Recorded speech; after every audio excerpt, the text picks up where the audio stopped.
শেরপুরে ভুল কীটনাশকে এক দরিদ্র কৃষকের বেগুনের ক্ষেত নষ্ট হয়ে গেছে। এতে ওই কৃষকের ক্ষতির পরিমাণ দাঁড়ায় ৫ লক্ষ টাকা। জানা যায় শেরপুর সদর উপজেলার বলাইচর কান্দাপাড়া গ্রামের প্রান্তিক কৃষক আবুল হোসেন। তিনি প্রতি বছরের মতো এবারও ১ বিঘা জমিতে উন্নত জাতের বেগুনের চাষ করেন। তার ক্ষেতের প্রায় সব গাছেই ঝুলছে বেগুন, বিক্রিও শুরু করেছেন। তবে মাঝে মধ্যে দু একটি বেগুন গাছে দেখা দেয় পোকার আক্রমণ। স্থানীয় কীটনাশক ব্যবসায়ী মজনু মিয়ার কাছে বেগুনের ক্ষেতের জন্য পোকা দমনের বালাইনাশক চাইলে তাকে আগাছা দমনের কীটনাশক দেয়। নিরক্ষর কৃষক আবুল হোসেন ওই কীটনাশক স্প্রে করার পরই মরে যায় ক্ষেতের সব বেগুন গাছ। এতে অন্তত ৫ লাখ টাকার ক্ষতি হয়েছে বলে জানিয়েছেন ক্ষতিগ্রস্ত কৃষক। কৃষি চাষ করি, সবজি করি। এবারও আমি বেগুন ডাল দিছি ১ লক্ষ টাকা সুদে করে। মঞ্জুর দোকান টানে আমি সার্ভিস নিয়ে আসি। সার্ভিস নিয়ে আসতে আমাদের এখানে মঞ্জুর দোকানদার আমার শত্রুতি করে তাদের ঘাস মারা বিষ দিয়ে আমার টালটা মাইরা ফেলাইছে।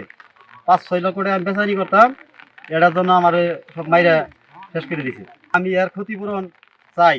আমরা তো খরচ করে আমার 4টে পেট 3টে বাচ্চা, আমার এই ক্ষেতের উপরে সব নির্ভর। আমি কি করে বাচ্চারি পেটটি পাবি? আমার তোমরা তো মূর্খ, তোমরা তো শিক্ষিত, তোমরা কি করো না বলে এই বৃষ্টি নিয়ে তোমরা ঘাস পড়া বৃষ্টি না ওরা ছেলে 5টা পুনাই নিয়েছে। আমার এক চিকেন আমার এক চিকেন বাচ্চা তো দাঁত থেকে গেছে হাড়ষ্ট এই পুনা ছেলে হাড়ষ্ট। মাত্র ক্ষেতের বেগুনের বিক্রি শুরু হয়েছে, আরো অন্তত 2 মাস বিক্রি করা যেত।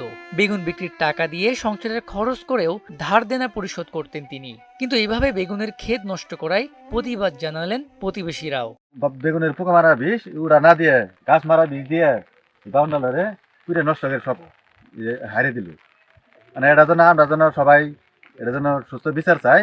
এই মন্দির ওই 17 পুরানো 17 ধরে এই বাউন্ডাল আয়না দিয়ে দিছে।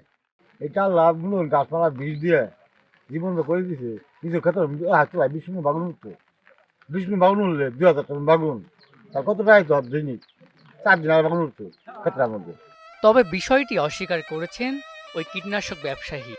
যে যা করে বুঝ দিছে অনুযায়ী না কি বীজ দিছে না দিছে ওরা ওই জানি, এটা আমি জানি না। আমি ছোটবেলা হয়তো ব্যবসা করি, হাজার হাজার মানুষের মধ্যে আমার প্রমাণ করা হয় আমার আরো ভুল ওই থাকে কোনো বেলা কেউ ক বলে ভুল হয়েছে তারপর আমার করি।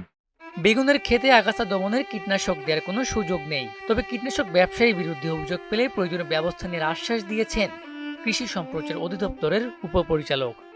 না, আমরা যে বিষয়টা করি, আমরা সবসময় কৃষকদেরকে সচেতন করি যে আপনার কোনো সমস্যা হলে কৃষি বিভাগের উপসহকারী কৃষি অফিসারের কাছে যাবেন বা তাকে ফোন দিবেন বা আমাদের উপজেলায় আসবেন। তো ওরা প্রায় এই কাজটা করে। ওরা চলে যায় প্রথমেই কীটনাশকের দিক থেকে।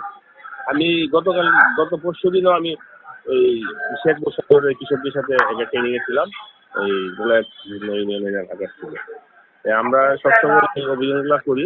আমাদের ইন্সপেক্টর আছে, উনি যদি একটা সুনির্দিষ্ট অভিযোগ দেয় তাহলে বিষয়টা আমরা দেখব। সুদবিহীন ব্যাংকিং এ আত্মশুদ্ধির পথ এনআরবিসি ব্যাংকের ইসলামিক ব্যাংকিং আল আমিন। এদিকে ক্ষতিগ্রস্ত কৃষকের অভিযোগ তদন্ত করে কীটনাশক ব্যবসায়ীর বিরুদ্ধে আইনগত পদক্ষেপ দেখতে চান স্থানীয়রা। মিসবাহ রহমান, মোহনা ডিজিটাল।